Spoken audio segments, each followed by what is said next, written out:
Lipoma के कारण और उपचार, इन पर आज प्रकाश डालेंगे आज के इस वीडियो में। नमस्कार, मेरा नाम है डॉक्टर स्नेहल कुमार राहणे। मैं एक आयुर्वेद चिकित्सक और पंचकर्मा एक्सपर्ट हूँ और हमारे चैनल पर श्रृंखला है निरोगी भव, जिसमें हम सवालों का जवाब देते हैं जो आपने पूछे हैं।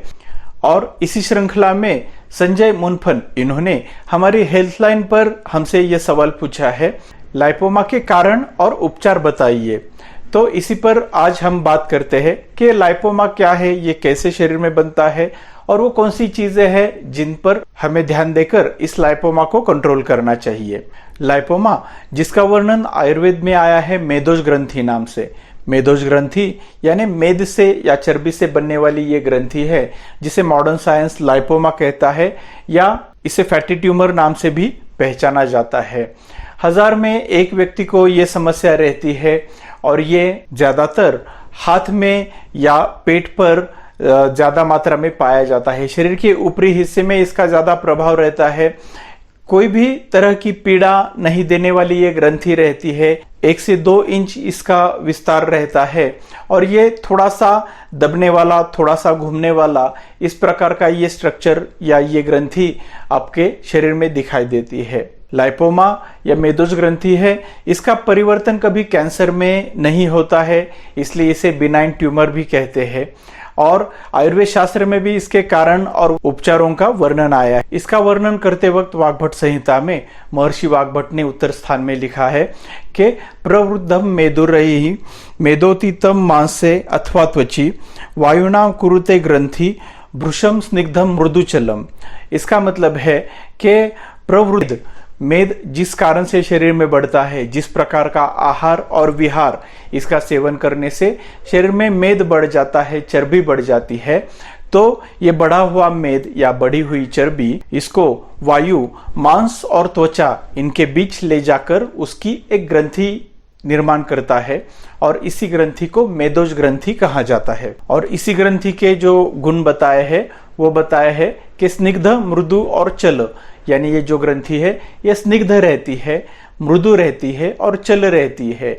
ये सॉफ्ट रहती है, ये चल यानी हिलने डुलने जैसी रहती है और इसी को हम मेदोज ग्रंथि कहते हैं। तो इसलिए इसका कारण भी बहुत ही स्पष्ट है। जिस खान पान से और जीवन शैली में शरीर से मेद की वृद्धि होती है, वही इसका कारण है कि इसी कारण से शरीर में मेदोज ग्रंथि की वृद्धि होती है।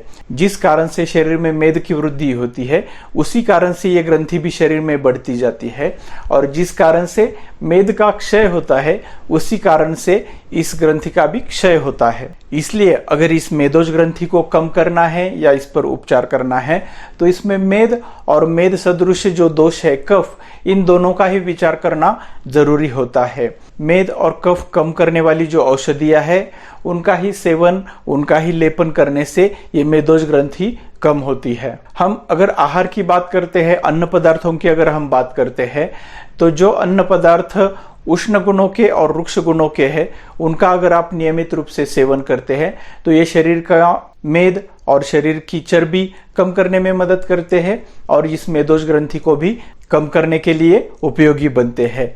इसमें कुछ अन्न पदार्थ हम समझेंगे। जैसे पहला अन्न पदार्थ है कुल्थी या किडनी बीन्स जिसे हम समझते हैं, तो ये रुक्ष स्वभाव का है, उष्ण गुणों का है, तो ये कफ कम करता है, चर्बी कम करता है।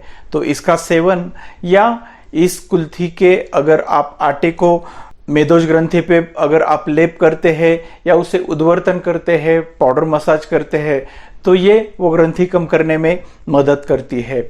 दूसरा इसके लिए आहार्य द्रव्य है, वो है सशर्प। सशर्प का मतलब है सरसों। सरसों का अगर तेल आप आहार में लेते हैं, उसका अगर लेपन करते हैं, तो वो भी इस मेदोज ग्रंथि को कम करने में मददगार होता है।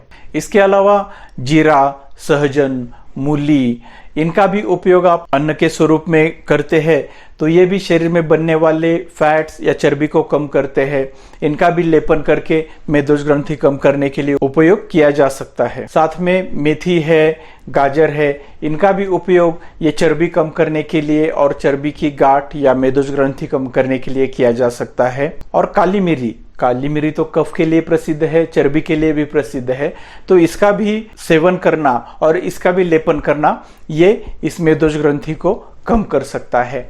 ये तो कुछ घरेलू बातें हैं, लेकिन जो आपके शरीर में मेद की संचिति हुई है उसका योग्य निदान करने के लिए आपको किसी वैद्य की सलाह लेनी बहुत जरूरी है, और वही सलाह लेकर आप इसका योग्य निदान कर सकते हैं और इस पर योग्य इलाज भी करा सकते हैं। अगर आप इस पर भी आप हमसे परामर्श चाहते हैं तो हमसे भी कंसल्टिंग के लिए हमारा डिस्क्रिप्शन बॉक्स में एक लिंक है जिस पर हम उपलब्ध है ऑनलाइन कंसल्टेशन के लिए। हमारा इस चैनल बनाने का उद्देश्य यही है कि आप तक सच्चा आयुर्वेद पहुंचे, आप तक सही आयुर्वेद पहुंचे, आप तक वो आयुर्वेद पहुंचे जो आयुर्वेद संहिताओं में लिखा है। तो हमारे चैनल को सब्सक्राइब कीजिए और उन तक भी फैलाइए ताकि ये ज्ञान समाज में बढ़ता रहे और सभी का स्वास्थ्य अच्छा रहे। हमारे अगले वीडियो में फिर एक मुद्दे के साथ मिलेंगे, तब तक खुद का ख्याल रखिए। निरोगी भव।